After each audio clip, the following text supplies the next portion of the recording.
بسم اللہ الرحمن الرحیم۔ السلام علیکم دوستو، آج کی اس ویڈیو میں ہم بستری سے متعلق کچھ باتیں آپ کے سامنے پیش کریں گے۔ محترم بھائیو، حضرت جابر بن عبداللہ رضی اللہ تعالی عنہما سے روایت ہے، انہوں نے فرمایا، یہودی کہا کرتے تھے، جو کوئی پچھلی طرف سے ہو کر عورت سے اگلی جگہ میں مباشرت کرتا ہے، اس کا بیٹا بینگا پیدا ہوتا ہے۔ تو اللہ تعالیٰ نے آیت نازل فرمائی جس کا ترجمہ یہ ہے، تمہاری بیویاں تمہاری کھیتیاں ہیں، اپنی کھیتیوں میں جس طرح چاہو آؤ۔ محترم بھائیو، ہم بستری جمعے والے دن کیوں نہیں کرنی چاہیے؟ ہم بستری جمعرات کو کیوں ضروری ہے؟ جمعے کا دن ہم بستری بھی ایک خاص دن ہے۔ ہم بستری جمعے کے دن کرنے کے فائدے اس ویڈیو میں آپ کے سامنے پیش کریں گے۔ حضرت علی رضی اللہ تعالی عنہ نے فرمایا، ہر دن ایک سا ہوتا ہے، مگر جمعے کا جو دن ہے وہ جمعرات سے بھی زیادہ تر افضل ہے۔ حضرت عائشہ صدیقہ رضی اللہ تعالی عنہا نے عرض کیا، یا رسول اللہ صلی اللہ علیہ وآلہ وسلم، عورتوں کو تو بہت سا ثواب مل گیا ہے، مردوں کے بارے میں بھی ارشاد فرمائیں۔ یہ سن کر نبی پاک صلی اللہ علیہ وآلہ وسلم مسکرائے اور فرمایا، مرد عورت کا ہاتھ پکڑ کر منوس کرتا ہے تو اس کے لیے ایک نیکی لکھی جاتی ہے، جو مرد پیار سے اپنی بیوی کے گلے میں ہاتھ ڈالتا ہے تو اس کے ہاتھ لگانے میں 10 نیکیاں لکھی جاتی ہیں۔ جب وہ اپنی بیوی سے مباشرت کرتا ہے تو دنیا معافیہ سے افضل ہوتا ہے۔ جب غسل کرتا ہے تو بدن کے جس بال پر سے پانی گزرتا ہے اس کے لیے ہر بال کے بدلے میں ایک نیکی لکھی جاتی ہے، اور ایک گناہ معاف ہو جاتا ہے اور ایک درجہ بلند کر دیا جاتا ہے۔ اور غسل کرنے کے عوض میں جو چیز دی جاتی ہے وہ دنیا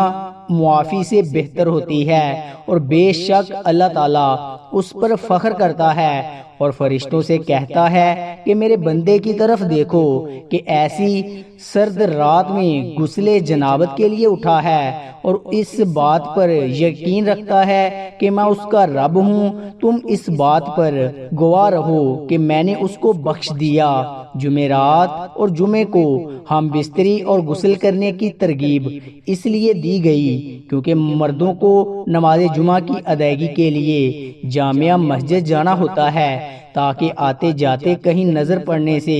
طبیعت میں کسی قسم کی شہوت پیدا نہ ہو، اور وہ خواہش نفس سے اطمینان ہونے کے سبب نماز اور خطبہ میں دل جمائی سے حاصل ہو جائے۔ حدیث نبوی صلی اللہ علیہ وآلہ وسلم ہے کہ مرد کا اپنی بیوی کے ساتھ اکٹھے ایک بستر میں سونا افضل ہے، یہ کہ کسی ایک کو عذر ہو، اس لیے کہ مقصد ہم بستری کرنا نہیں بلکہ مقصد بیوی کے دل کو خوش کرنا ہے۔ بیوی کے دل کو خوش کرنے کے لیے ایام کے دنوں میں بھی اس کے قریب ہو جانا گویا انبیاء علیہ السلام کی سنت ہے۔ بیوی سے ہم بستری یعنی جماع کے لیے دن کی نسبت رات کا وقت زیادہ اچھا ہے، اور اسلامی مہینوں کے پہلے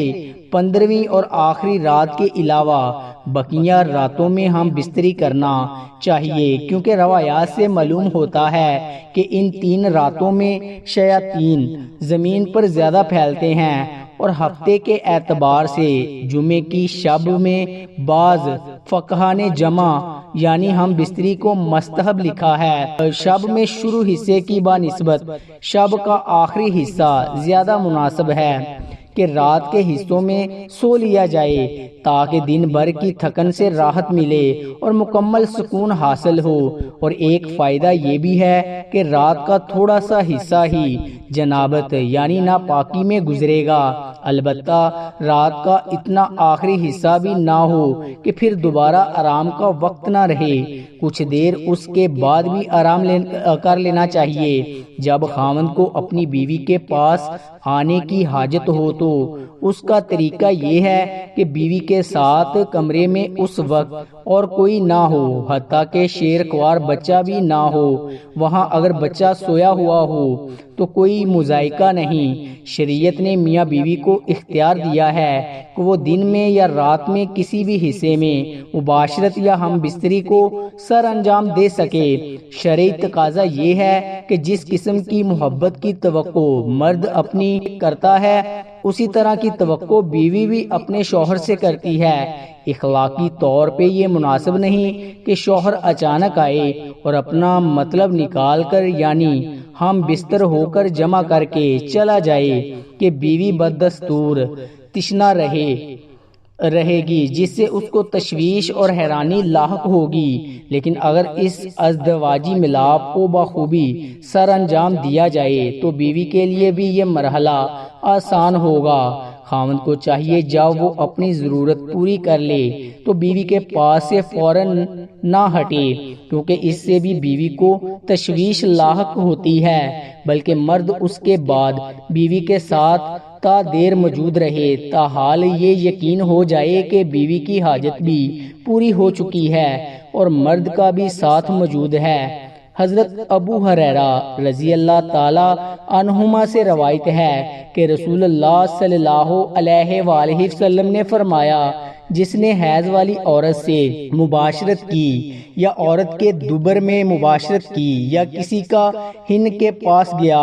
اور اس سے غیبی معاملات کے بارے میں کچھ پوچھا اور اس کی کہی ہوئی بات کو سچ مان لیا تو اس نے حضرت محمد صلی اللہ علیہ وآلہ وسلم پر نازل کی جانے والی چیز کے ساتھ کفر کیا۔ حضرت عبداللہ بن عباس رضی اللہ تعالی عنہ سے روایت ہے، انہوں نے فرمایا، جب کوئی شخص حیض کی حالت میں بیوی سے مباشرت کر لیتا ہے تو نبی پاک صلی اللہ علیہ وآلہ وسلم اسے آدھا دینار صدقہ کرنے کا حکم دیتے تھے۔ دعا ہے کہ اللہ تعالیٰ میرا سنانا اور آپ کا سننا اپنی بارگاہ الہی میں قبول اور منظور فرمائے، آمین ثم آمین۔